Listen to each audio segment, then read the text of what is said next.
This is going to be a review of Fahrenheit 451, the 2018 film from HBO Films.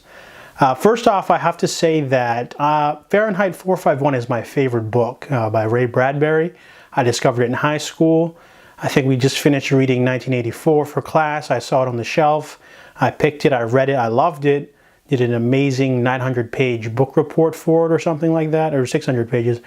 But anyways, it's my favorite book. So I checked out the Francois Truffaut film, and it's okay. And so when I found out that this movie was being made, I had to watch it. I picked it up from the library. It's got a sweet cast. It's got Michael B. Jordan, Michael Shannon, Sophia Boutella. So I really want to check it out. So I have to do two reviews. The first review will be a really short one. It will be what Fahrenheit 451 is to a normal person. The second one will be a more harsher review of someone who is a fan of the book. So the first review is going to be basically Fahrenheit 451 is an okay movie. It's a basic dystopian science fiction movie with a good cast. The acting's fine, production values is fine. If you were to watch it not knowing anything about the book or the story or the censorship or the themes, you would probably be entertained. It's like an hour and 40 minutes. It's not very long. Acting's okay. Has a pretty satisfying emotional ending. So you'd probably watch it and be like, this was okay. So that's the nice review. The rough review is that this film is an abomination. It is not even close to the source material. It sort of waters it down in a really bad way. The sort of story of the original is supposed to be about censorship and how someone fights against it by doing something amazing by memorizing books.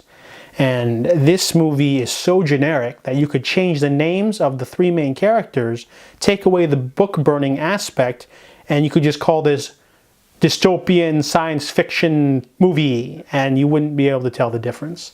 This movie tries to update the sort of source material for the modern age, ends up coming off a little bit cheesy.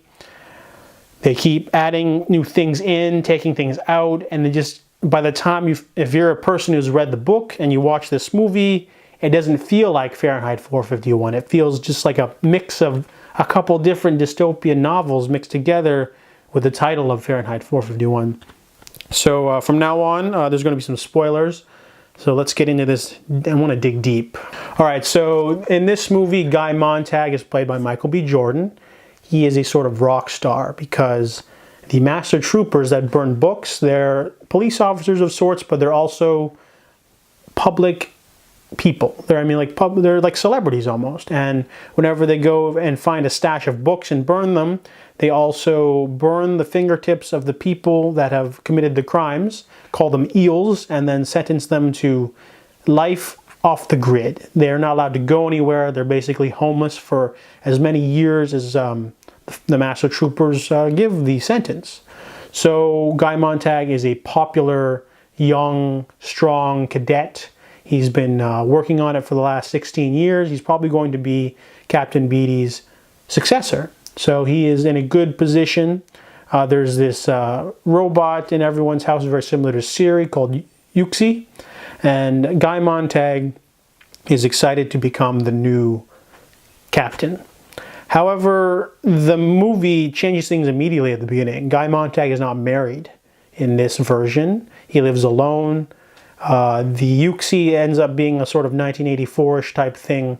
In the book, it was just the 4 screens and the interactive TV.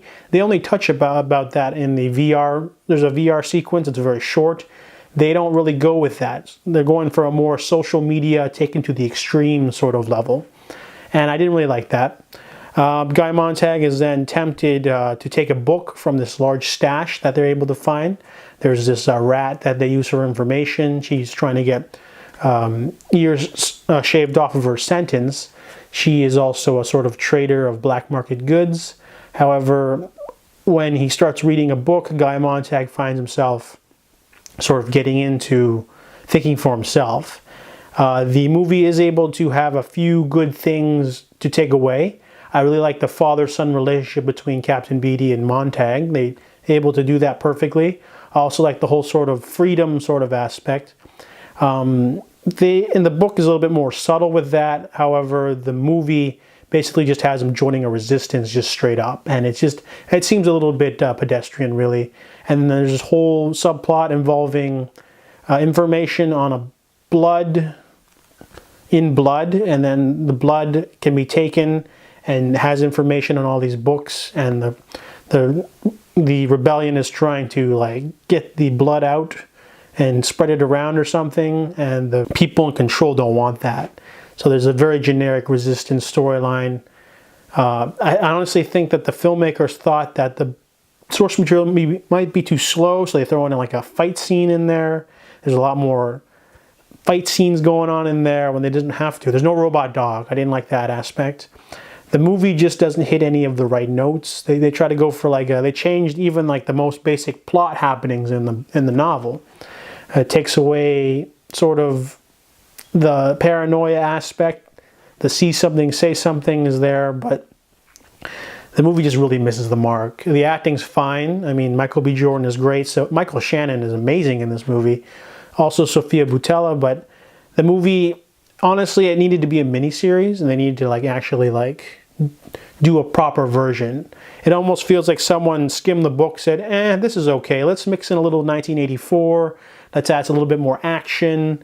Let's change the ending. Let's add more stuff to the resistance. Let's just add in everything, and then it just doesn't work. It feels like a really watered down version of the movie. If you were to watch a new 1984 film and the movie was all about the resistance taking on the government, that's not what that book's about. The movie misses the mark completely. As a fan of the book, it is my favorite book. Fahrenheit 451, the HBO film movie, is disaster. I give it a 2 out of 10.